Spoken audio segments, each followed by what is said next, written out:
Hi, my name is Tim Renner, and this is my EDL 856 case study. So, first, we'll talk about the facts of the case a little bit. So, it has to do with a principal who is dealing with a new PTA. So, this PTA is coming in and they want a much more active role within the building, not only his building, but really the entire school district. They want to come in and make some big changes. They want to have input on teachers, how they're doing, their effectiveness, and essentially part of their evaluation.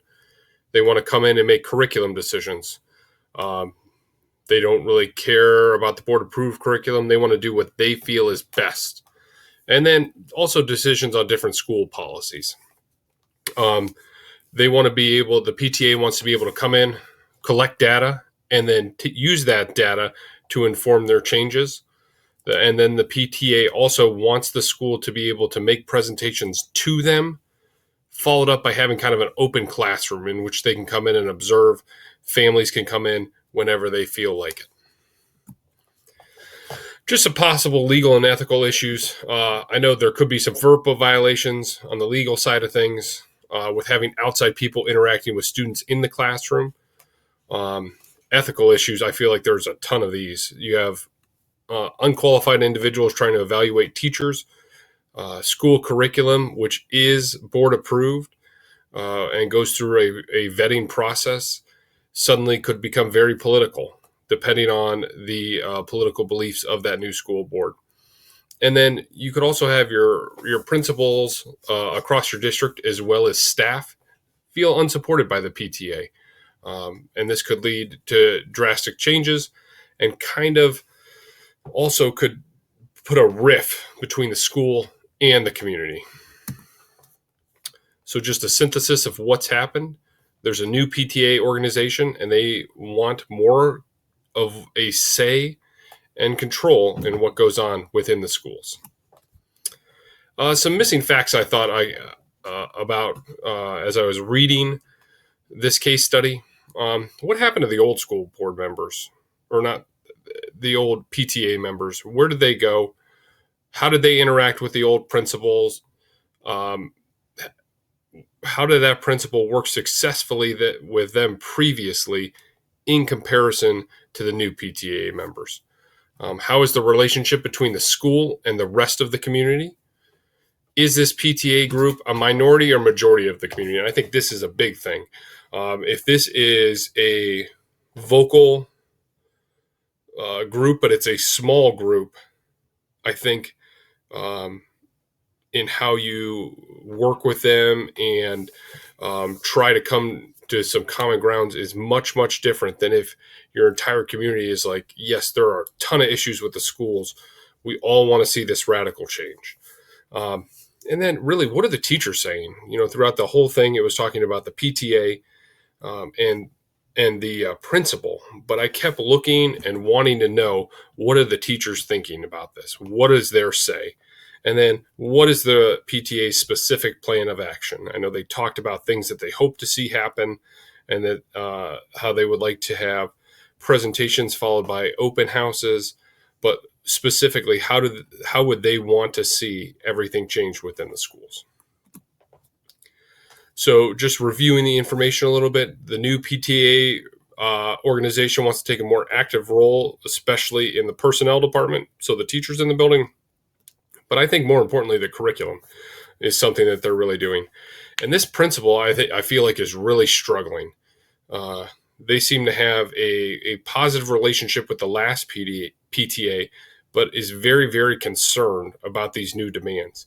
Now, in the same moment that he's concerned, he's also kind of worried about how do I address it? How do I bring this up to them? I also feel like he's thinking about, how do I talk to my teachers about this? So I think you come up with a plan in dealing with this situation. First thing you need to do is listen to the new PTA, listen to their demands, listen to everything that they want to do, let them feel like they've been heard. But then you need to set some reasonable boundaries. Like, there's certain things that they're just not going to be able to do. And it's not because you don't agree with them personally, it's just would not be good for the functionality of your school. You need to ensure everyone that the children's interests are your number one priority, because again, that's why schools are here, to help students achieve their goals. Now, throughout this process, which I'm assuming will be a pretty long process, you need to continue to be flexible and work with the other group, but you need to stand firm in your core values. Your core values are what defines you as an administrator and as a leader. Stand firm in those core values, but continue to be flexible and listen to the other side. But the other thing that I think would be very beneficial for this principal is reaching out to other members in the community. What do other people think?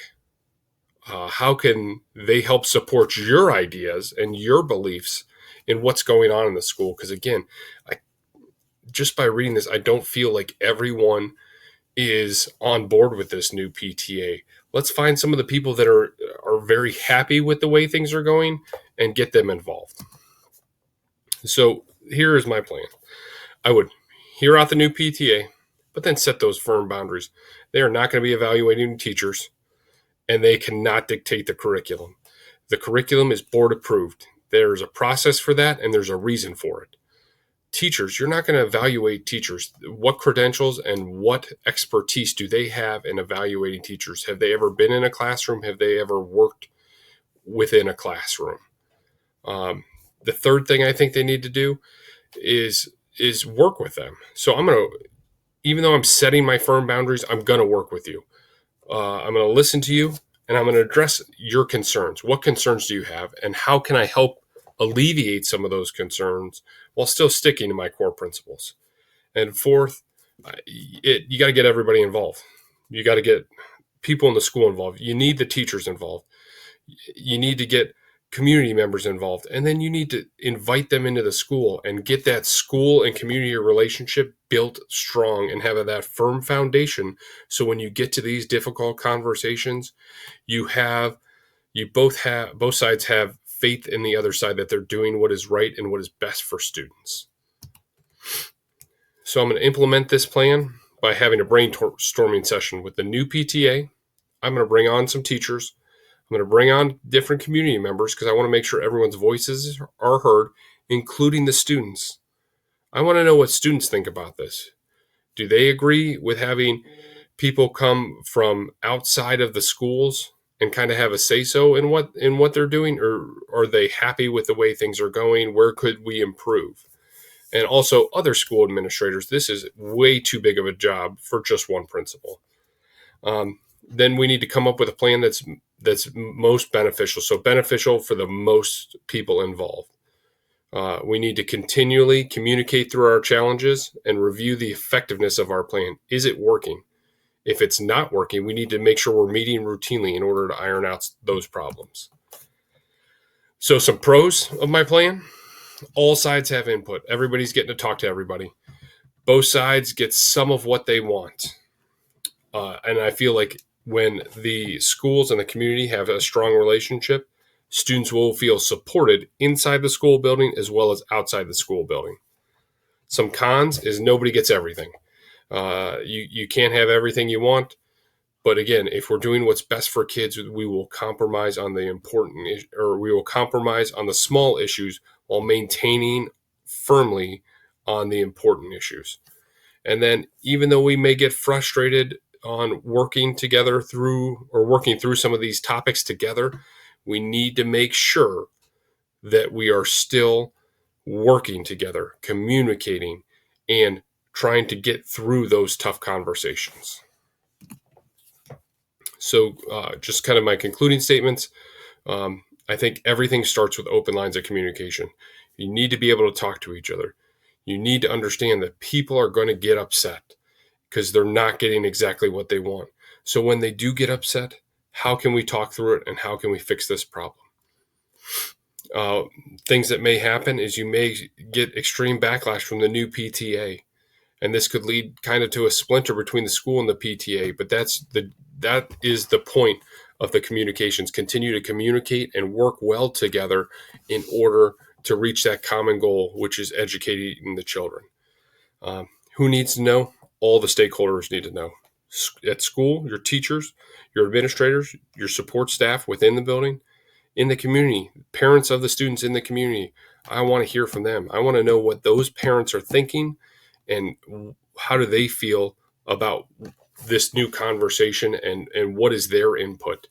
But most importantly, I want to hear from the kids. I want to know what they think, because they're going to be the ones that are most directly affected by this decision.